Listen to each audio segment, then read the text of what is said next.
नमस्कार सभी को। आज हम फिजिक्स के अंदर दूसरे चैप्टर में पार्ट 2 है। अब जो नया टॉपिक है वो है गाउस नियम के अनुप्रयोग। अपन ने गाउस नियम पढ़ा था, क्या था? गाउस नियम क्या कहते हैं? किसी काल्पनिक बंद पृष्ठ से गुजरने वाला विद्युत फ्लक्स उस पृष्ठ से परिबद्ध आवेश कुल आवेश तथा 1/ε0 गुणनफल के तुल्य होता है।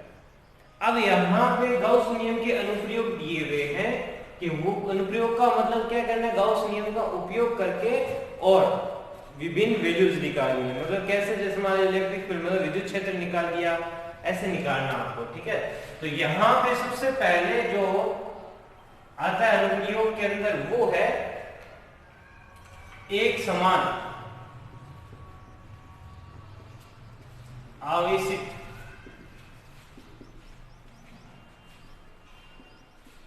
अनंत लंबाई के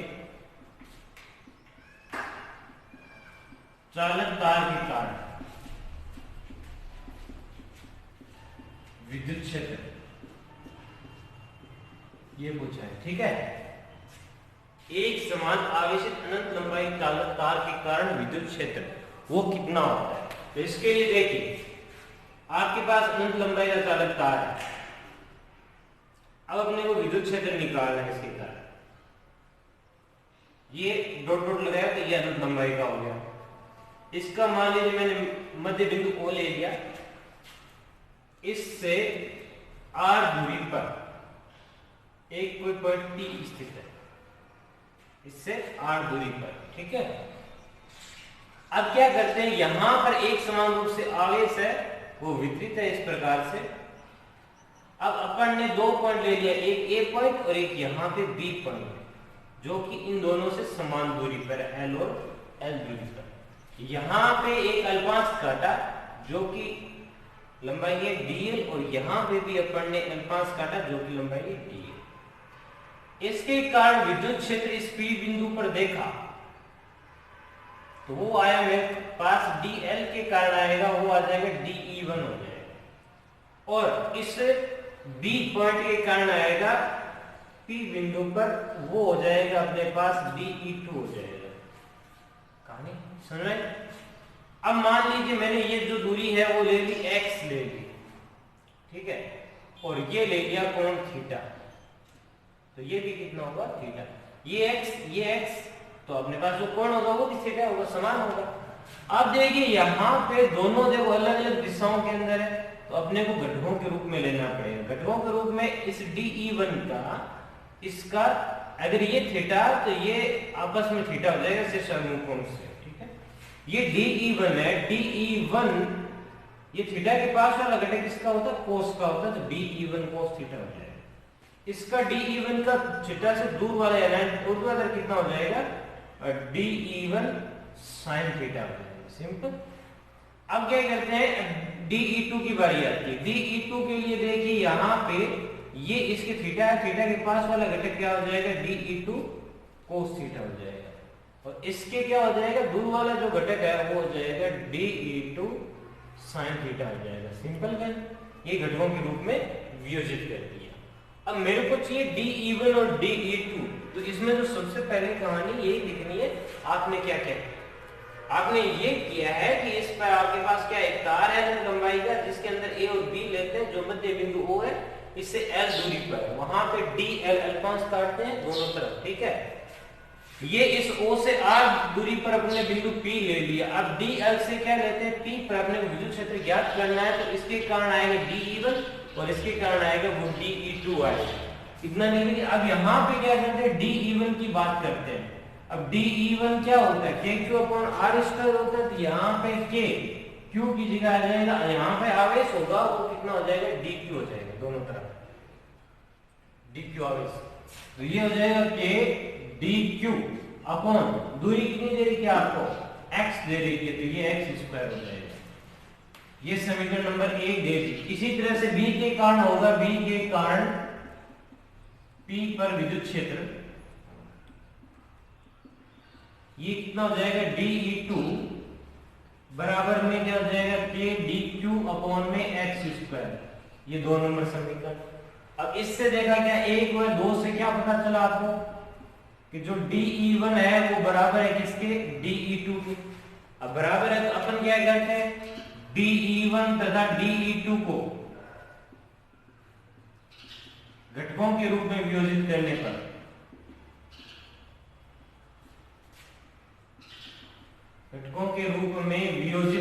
पर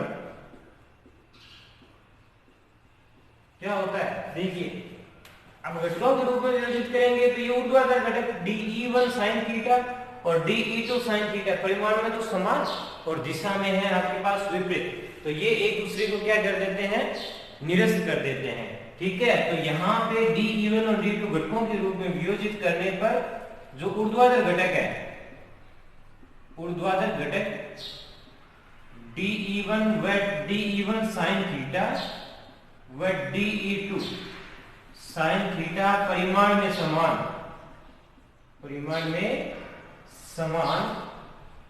किंतु दिशा में विपरीत है, अतः ये एक दूसरे को निरस्त कर देते हैं। ठीक है, तो अपने को वहां मिलेगा इस प्रकार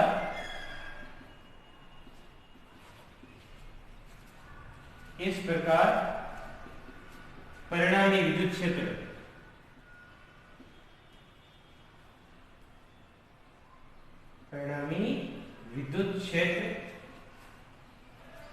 DE1 या 36 घटकों के रूप में मिलेगा, 36 घटकों के रूप में प्राप्त होता है। ठीक है, ये अपन ने क्यों किया, ये अपन ने किया कि अपने पास यहाँ पे अगर अनंत लंबाई के चालक तार के कारण अगर विद्युत क्षेत्र निकालना हो तो उसकी दिशा क्या होती है, तो दिशा अपने को ऊर्ध्वाधर दिशा तो मिली नहीं, तो कौन सी मिल गई, अपने को क्षैतिज दिशा मिल गई। तो इस प्रकार अनंत लंबाई का चालक तार होगा, उसके कारण विद्युत क्षेत्र की जो दिशा होगी सदैव किधर होगी, क्षैतिज घटक के रूप में या क्षैतिज दिशा के रूप में प्राप्त होती है। तो ये तो होगी इसकी बात, या अपन क्या कर सकते हैं, दिशा ज्ञात कर सकते हैं। अभी दिशा ज्ञात की, लेकिन अपन ने क्या नहीं किया, अभी तक अपन ने विद्युत क्षेत्र ज्ञात नहीं किया। ठीक है, देखिए यहाँ पे अपने पास क्या था, अपने विद्युत क्षेत्र ज्ञात करना था। विद्युत क्षेत्र की जो दिशा थी वो क्या थी, क्षैतिज दिशा थी। अपने पास अनंत लंबाई का चालक तार है, ये लो अनंत लंबाई का चालक तार जिसमें अपन ने लिया था। अगर यहाँ पे आवेश स्थित है तो इसके लिए क्या करेंगे अपन, अब गाउस का नियम क्या कहते हैं, काल्पनिक पृष्ठ की रचना करता है, बंद पृष्ठ की रचना करता है। तो ये लीजिए काल्पनिक बंद पृष्ठ, तो एक बेलनाकार पृष्ठ लिया इस प्रकार से।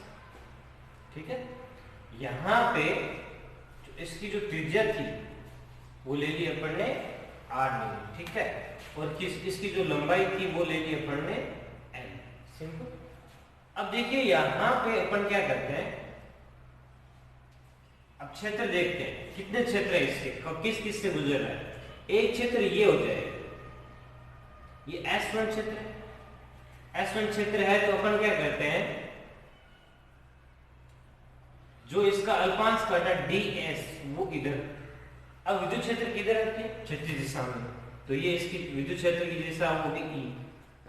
अब एक दूसरा क्षेत्र लेते हैं H2 ये वाला, तो यहाँ पे लेंगे, यहाँ पे ds काटा, वो किधर आया, ऊपर की ओर। अब इसकी क्षेत्र की दिशा क्या थी, विद्युत क्षेत्र की क्षैतिज में, तो ये क्षैतिज के अंदर। अब S3 ये आ गया, अब यहाँ पे इधर काटा तो अपने पास ये मिल जाएगा, इधर की दिशा क्या होगी, इसकी ds, विद्युत क्षेत्र की दिशा किधर होगी, ये होगी E।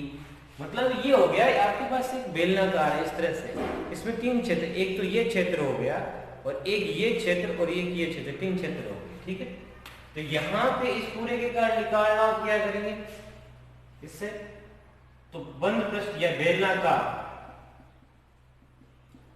पृष्ठ से निर्गत फ्लक्स किससे, गाउस नियम से। क्या होता है भाई, equals to E dot ds या फिर क्या होता है EDS cos थीटा होता है। अब यहाँ पे फाई टोटल चाहिए तो मेरे को कहाँ से मिल रहा है, एस देखिए 3s मिल रहा है, तो मैंने लिख दिया EDS cos थीटा किसके कारण, S1 के कारण, प्लस EDS cos थीटा किसके कारण, S2 के कारण, प्लस EDS cos थीटा किसके कारण, S3 के कारण। इस तरह से अपने पास मिल गया ना यहाँ पे। तो अपन क्या करते हैं, यहाँ पे फाई टोटल चाहिए तो देखिए यहाँ पे, अब देखो थीटा की वैल्यू यहाँ पे कितनी दे रखी है आपको, पहले वाले में E और DS के बीच में 0 डिग्री, ठीक है, और इसके अंदर कितनी दे रखी है आपको थीटा की वैल्यू 90 डिग्री। अब इसके अंदर कितनी दे रखी है थीटा की वैल्यू, दोनों के बीच में 90 डिग्री, तो S tan थीटा की वैल्यू 90 डिग्री। तो यहाँ पे जो फाई मिलेगा वो क्या मिल जाएगा, EDS इतना ही मिलेगा, cos 0 1 होता है, बाकी हो जाएगा 0 0 हो जाएगा। तो फाई की वैल्यू हो जाएगी EDS हो जाएगी, सिंपल। अब अपन क्या करते हैं, यहाँ पे फाई इक्वल्स टू E को मैंने बाहर ले लिया और ये DS ले लिया, ठीक है। अब मेरे को चाहिए जो, ये गाउस नियम से नहीं है, ये सिंपल अब आएगा गाउस नियम से।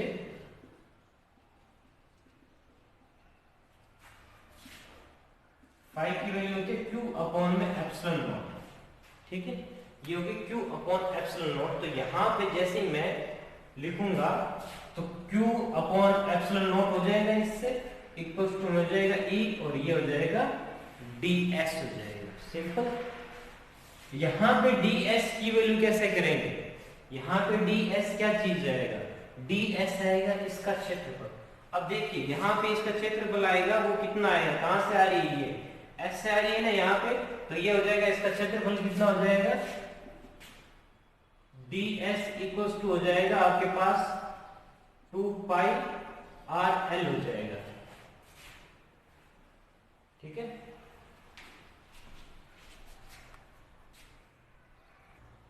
ठीक है, तो यहाँ पे अपन जैसे DS की वैल्यू रखेंगे तो Q upon epsilon not equals to E और ये हो जाएगा 2 पाई RL हो जाएगा, ठीक है।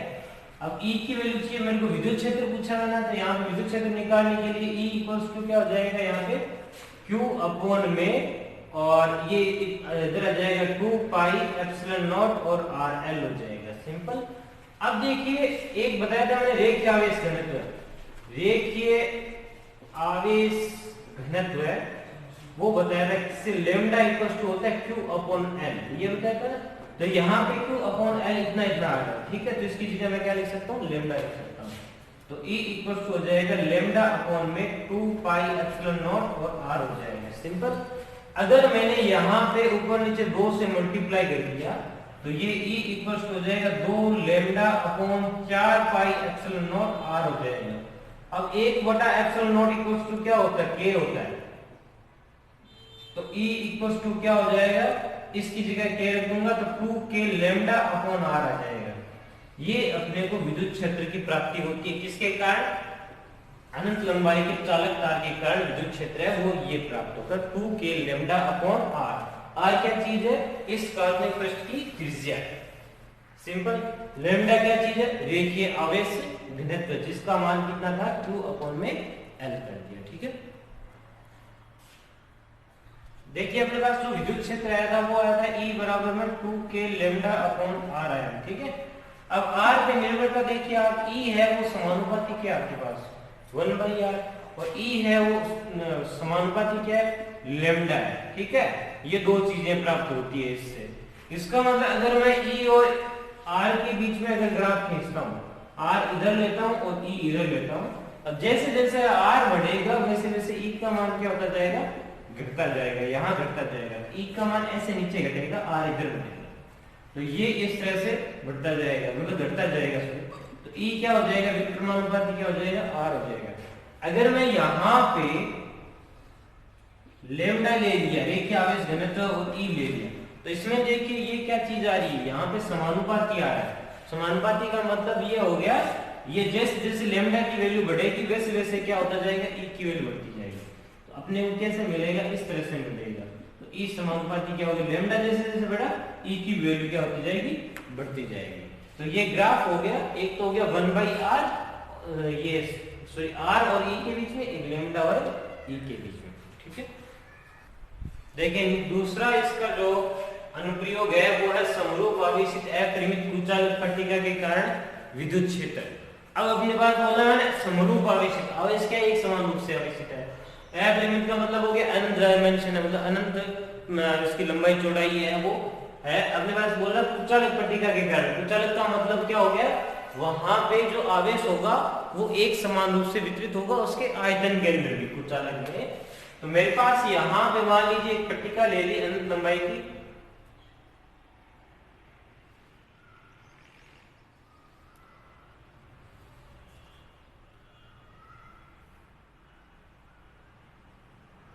इस तरह से, और यहां पे जो आवेश है वो एक समान रूप से वितरित है।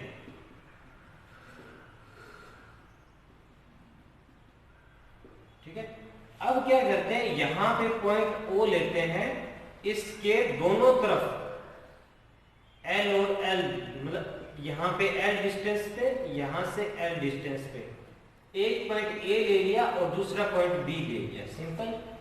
अब यहां पर एक अल्पांश, यहां पे अपरिमित कुचालक पट्टिका है तो यहां पे जो आएगा वो आएगा अल्पांश ds क्षेत्रफल आएगा, और यहां पे भी अल्पांश ds ले लिया, और जिस पर जो चार्ज था वो कितना है, आवेश कितना दे रखा है, dq दे रखा है, ये है dq चार्ज।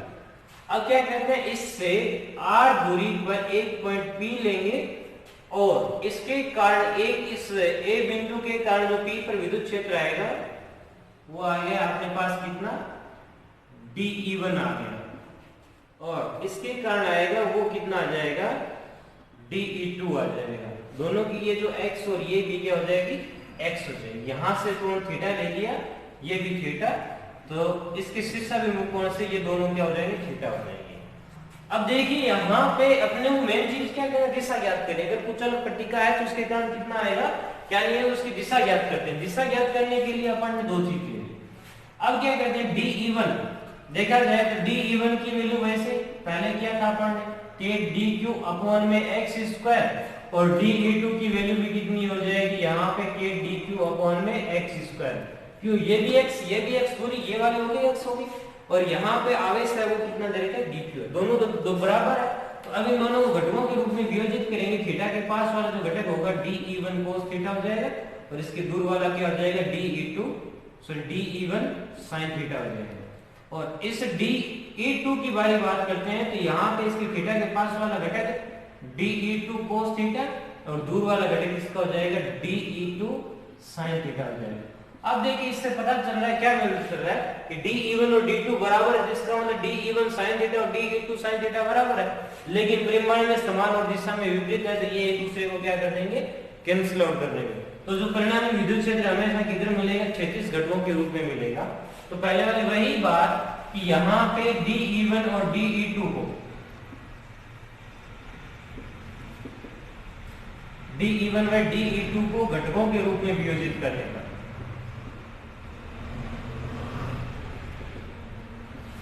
वियोजित करने पर जो ऊर्ध्वाधर घटक होंगे वो तो क्या हो जाएंगे, कैंसिल आउट हो जाएंगे। ऊर्ध्वाधर घटक dE1 sin थीटा व dE2 sin थीटा, ये क्या है, परिमाण में समान है, परिमाण में समान किंतु दिशा में विपरीत है।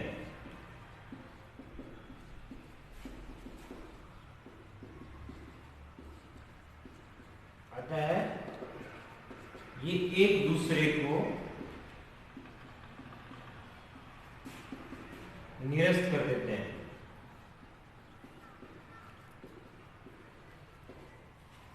इस प्रकार परिणामी विद्युत क्षेत्र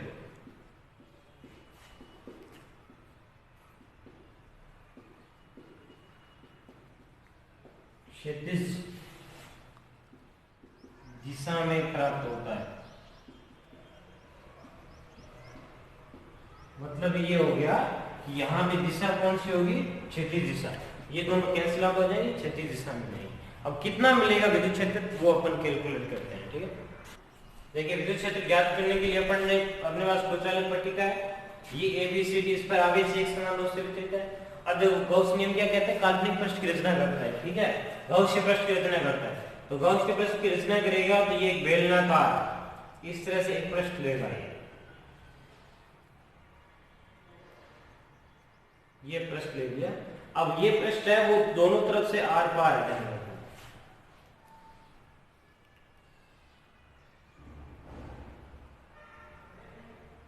इस तरह से। ठीक है, बीच में से है। अब क्या होगा, यहाँ पे अगर ये पृष्ठ है जिसकी यहाँ पे त्रिज्या कितनी ले ली अपन ने बेलनाकार की, आर ले ली जाए, तो यहाँ देखिए एक तो क्षेत्रफल ये हो गया, ये इधर वाला ये S1 है क्षेत्र, जो कि ds काटा ds की दिशा ऐसे बढ़ा है, तो ये एरो पे फैलेगा, कैसे फैलेगा, ऊपर की ओर, तो ये ds, लेकिन इसकी दिशा किधर होती है, क्षैतिज दिशा, तो ये हो गया आपके पास E वेक्टर। ये S2 है, तो यहां से अल्पांश काटा अपन ने ds, जो की दिशा क्या होगी, इधर होगी, और E की भी दिशा इधर हो जाएगी। ठीक है, एक तीसरा है यहाँ पे ये ds काटा, और विद्युत क्षेत्र की दिशा हमेशा क्षैतिज में होती है, तो ये क्षैतिज के अंदर ये अपने पास है S3 है। तो अगर अपन देखा जाए तो यहाँ पे क्या होगा, जो फ्लक्स होगा पृष्ठ से निर्गत फ्लक्स फाई इक्वल टू क्या होता है यहाँ पे E ds E dot ds, या फिर क्या होता है E ds cos थीटा होता है। ठीक है, अगर यहाँ फाई टोटल की बात करते हैं तो यहाँ पे क्या मिलेगा, एक तो मिलेगा E ds cos थीटा, किससे, इस S1 क्षेत्र से। ठीक है, दूसरा मिलेगा E ds cos थीटा, किससे मिलेगा, S2 क्षेत्र से। तीसरा मिलेगा E ds cos थीटा यहाँ पे S3 क्षेत्रफल से। अब S1 ये देखिए दोनों के बीच में कोण कितना है, 90 डिग्री, थीटा की वैल्यू 90 डिग्री होगी यहाँ पे। इस S2 के अंदर देखिए ds भी इधर है, E भी इधर क्षैतिज दिशा में, तो यहाँ पे थीटा की वैल्यू होगी 0 डिग्री, और S3 यहाँ देखिए S3 ds भी इधर है, E भी इधर है, तो यहाँ पे थीटा की वैल्यू हो जाएगी 0 डिग्री। तो कहानी क्या होगी, ये तो हो जाएगा 0 ये वाला, और यहाँ पे क्या मिलेगा, E ds मिलेगा, और यहाँ पे भी क्या मिलेगा, E ds मिलेगा। अब देखिए तो फाई टोटल इक्वल्स टू क्या होगा, यहाँ पे 2 E ds हो गया। अब चूंकि गाउस नियम क्या कहता है, गाउस नियम से फाई की वैल्यू होती है Q अपॉन में एप्सिलॉन नॉट होती है, तो अतः फाई की वैल्यू यहां से रख दो, तो ये हो जाएगा Q upon epsilon not equals to 2, और ये हो जाएगा E ds हो जाएगा। अब देखिए यहाँ पे E ds है, तो मैंने E कांस्टेंट बाहर ले लिया, तो यहाँ पे मिलेगा Q अपॉन में epsilon not equals to 2E, और ये ds। अब देखो चूंकि ds है, अगर इसका अगर देखेंगे तो क्षेत्रफल कितना मिलेगा, S मिलेगा, तो मैंने लिख दिया Q अपॉन में epsilon not equals to 2E और S लिख दिया। मेरे को चाहिए E चाहिए, तो E इक्वल्स हो जाएगा Q अपॉन में, ये हो जाएगा 2 एप्सिलॉन नॉट S हो जाएगा, सिंपल कहानी। अब देखिए यहाँ पे क्या चीज होती है, एक होता है पृष्ठीय आवेश घनत्व होता है, पृष्ठीय आवेश घनत्व जिसको लिखते हैं सिग्मा से, और सिग्मा इक्वल्स होता है Q अपॉन में होता है S, एकांक क्षेत्रफल में उपस्थित आवेश की मात्रा, वो क्या होता है, पृष्ठीय आवेश घनत्व होता है। ठीक है,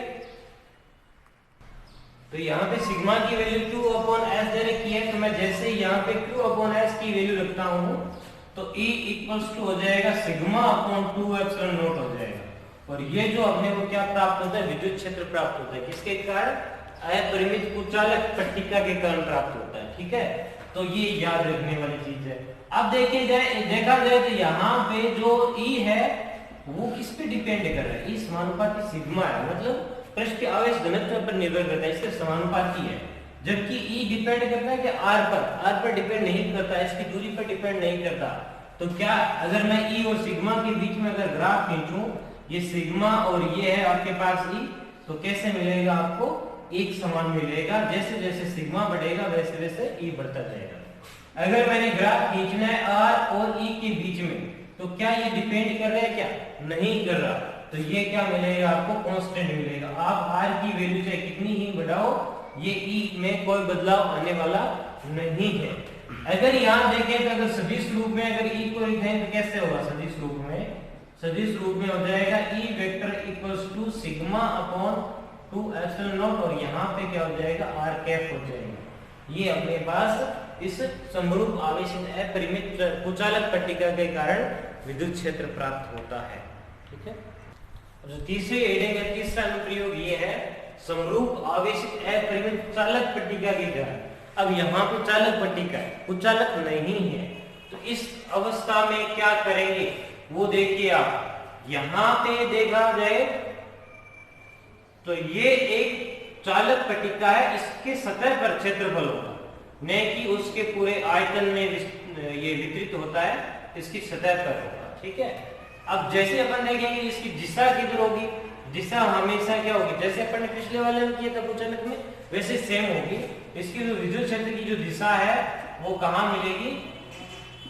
विद्युत क्षेत्र की दिशा वो मिलेगी क्षैतिज में प्राप्त होती है। ठीक है। अब इसको दोबारा लिखने की जरूरत नहीं है, सेम वैसे ही जैसे अपन ने पहले किया था। ठीक है। अब अपने को डायरेक्ट में क्या करता हूँ? विद्युत क्षेत्र ज्ञात कर देता हूँ। विद्युत क्षेत्र कितना होगा कितना नहीं होगा वो अपन कैलकुलेट करते हैं। तो देखिए यहाँ पे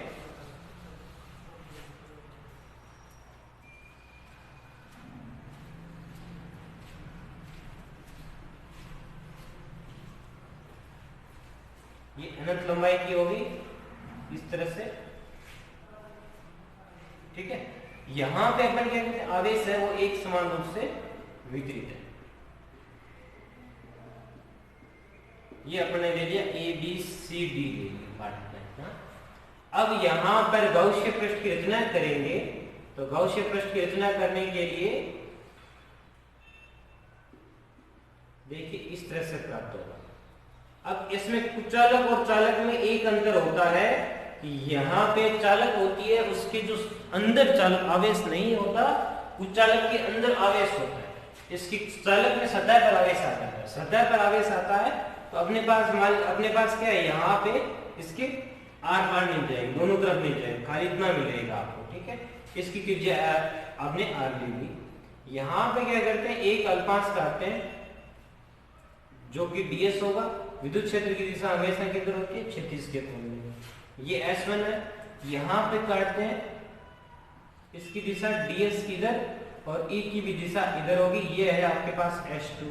यहाँ काटते हैं तो ds की दिशा इधर होगी, लेकिन E होगा वहां पे 0 होगा। क्यों? अंदर आवेश होता है वो 0 होता है इस अवस्था में। तो यहाँ पे क्या होगा? बंद पृष्ठ से निर्गत